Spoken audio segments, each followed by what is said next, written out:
ಲೋಕಸಭಾ ಚುನಾವಣೆಯಲ್ಲಿ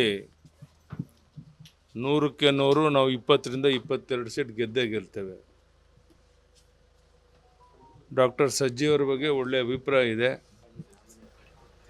ಖಂಡಿತವಾಗಿ ಅವರು ದೊಡ್ಡ ಅಂತರದಲ್ಲಿ ಗೆದ್ದೇ ಗೆಲ್ತಾರೆ ಅನ್ನೋ ವಿಶ್ವಾಸ ನನಗಿದೆ.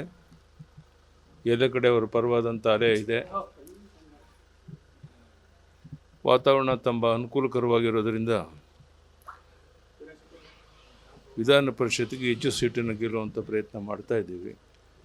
ಅದರಲ್ಲಿ ಯಶಸ್ವಿ ಆಗ್ತೀವಿ ಅನ್ನೋ ವಿಶ್ವಾಸ ಇದೆ. ರಘುಪತಿ ಭಟ್ರು ಬಂಡಾಯ ಅಭ್ಯರ್ಥಿ ರಘುಪತಿ ಭಟ್ರು ಅವ್ರ ಬಗ್ಗೆ ನಾನೇನು ಮಾತಾಡೋಕ್ಕೆ ಹೋಗೋಕ್ಕೆ ಇಷ್ಟಪಡೋದಿಲ್ಲ. ಅವ್ರಿಗೆಲ್ಲ ಸ್ಥಾನಮಾನಗಳನ್ನು ಕೊಟ್ಟಿದ್ದು, ಆದರೂ ಹಠ ಮಾಡಿ ನಿಂತಿದ್ದಾರೆ.